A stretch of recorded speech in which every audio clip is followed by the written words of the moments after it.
Welcome everyone to week number 2 in Biology 120 lab. This week we're going to be doing some chemistry. Make sure you wear your goggles, please. Okay, I wanted to share with you one of my pictures. These are some dolphins that are strand feeding along the coast of South Carolina. This is one of the only places on Earth where this happens. The dolphins act cooperatively to herd fish up onto the shore, and then they get their supper. So here are some of my dolphins, and you see a fish over there in between the two to give you an idea of how that works. All right, so last week you looked at the scientific method. We had some discussion about that in our discussion board, why it's so important to biology, and it is extremely important because it keeps everyone's honest, verifies results, and it's just an organized way to do science that gives us confidence in what we figure out. It eliminates biases and that sort of thing. You also did some graphing. You did hand graphs on paper, and then you also did graphing with Excel. Don't forget any of this because you're going to be using it. The trend lines are important, and also the equations, because that helps you predict what could happen, what probably would happen according to the data that you have already collected. So this week is all about pH and buffers. So pH is a measure of how acidic or basic an aqueous solution is. Aqueous means water, okay? So take a look at that little equation I have to the right. Water ionizes sometimes. That means it breaks apart into hydrogen ions, so that's that H plus, and hydroxide ions, that's that OH negative. And so what that means is that a proton leaves a water molecule once in a while and leaves behind everything else. The proton is the hydrogen ion, the H plus.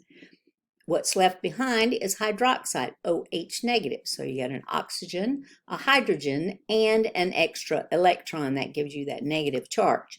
So once in a while, water molecules break apart, and a little hydrogen ion or a proton just flings off from the rest of it, and you have two charged particles then.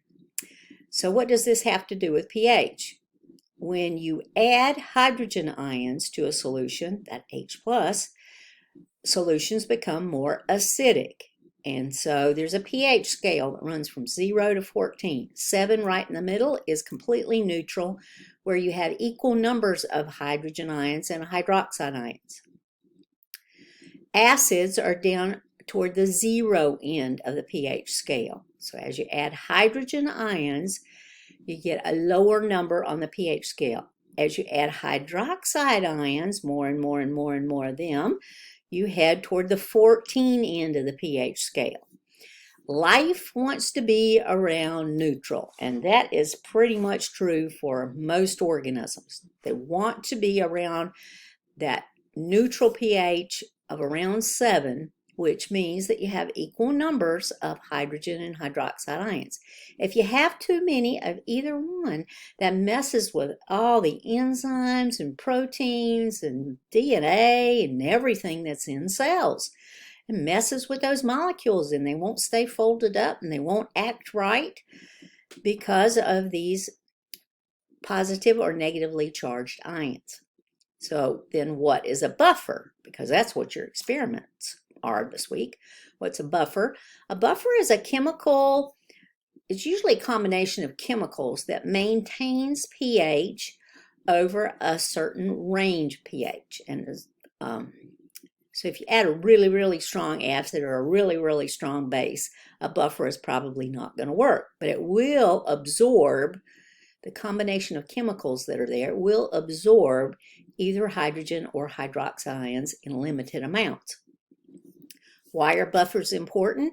For example, we have a couple of buffering systems in our blood. So when you add hydrogen or hydroxide ions to your blood, they are naturally just absorbed by this buffering system so that the pH of your blood stays at around 7.3 or 7.4. So that's the importance of buffers. There are all kinds of buffering systems out there in organisms. All right, so how do you get started this week? Review the introduction and the overview for Module 2. Also, read the introduction to your lab. Now, don't get all bogged down with the equations in the first part of that lab because you don't need any of that. So just read over the basics. And I've told you the basics, what's pH and what are buffers. I'm also going to link this YouTube video and just watch the first part of it so you get the idea of what pH is. And I've already described buffers. So read through those before you get started with Module 2. Read those lab instructions, like I said, and get everything set up. It's really important to get everything set up. Now, in the kit for week number 2, the Chemistry of Life, you have these pipettes, 3 ml pipettes. How do you know the 3 ml? Look up here. There are numbers up here on the top and all throughout. This is a 3 ml pipette. It also tells you to use the littler pipettes. They are in the general supplies of your kit.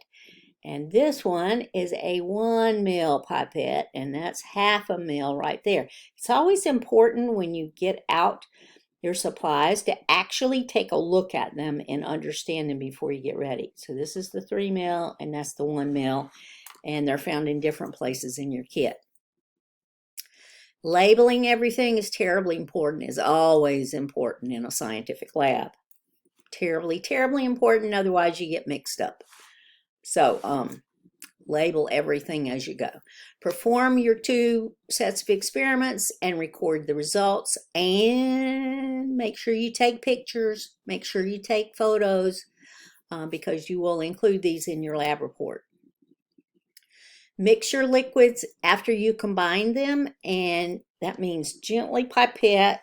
Just squeeze your pipette up and down, up and down, up and down like that, gently, so that you mix your liquids. Don't be stirring like crazy like that. No, pipette up and down. Just be very careful with that. Make sure you wear all of your safety equipment for this because you're working with hydrochloric acid and sodium hydroxide, an acid and a base, and you don't want to get those on you. I promise you, you don't. So be very careful. All right, then write up your lab report, and that includes your labeled photos. Remember where to find the lab reports. Start here, assignments and guidelines. Assignment guidelines and rubrics. Then the zipped lab reports folder, and then all the lab reports are found there. And that's what you're going to be turning in, but you need to include photos of your 2 experiments. And this is due by Sunday evening at midnight. Also, the other thing that you need to do this week is review the final project details and choose one of the experiments that you will do. You look at the Ask a Biologist website, and there are 4 suggested experiments for you to do. I can't remember them. Caterpillar, the ice, the pain receptors, and there's another one. I've forgotten it. So these are the suggested ones for you to do, but you do not have to do them. If you find another one in that set that you'd like to do, ask me about it. Some of them are more complicated and take longer, which will be a problem for us. If you just think up one in your mind,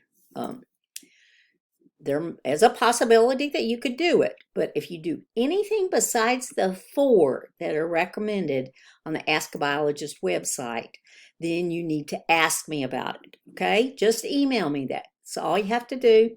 Now, week 3, you got something to turn in for this, so you got to get started and figure out which of these experiments you're going to do. They're really easy. I mean, they are. Because this is a lab, you know, we're not going to have a gigantic final project like you do in lecture. So they're pretty easy experiments and easily doable, especially the 4 that are suggested. So take a look at that and figure that out before next week. And if you've got another idea besides those 4, let me know. All right. I hope that you have a great week. I'm going to take a few days and head to the beach with a friend of mine, but I will be checking every single day to make sure that you're doing okay and make sure I don't have any email messages. So just let me know if you need anything. m.sigmon, S-I-G-M-O-N, at snhu.edu. I am just one email message away. So please do ask if you have any questions. That's what I'm here for. Oh, and by the way, picture back there is a snowy egret. All right, have a wonderful week.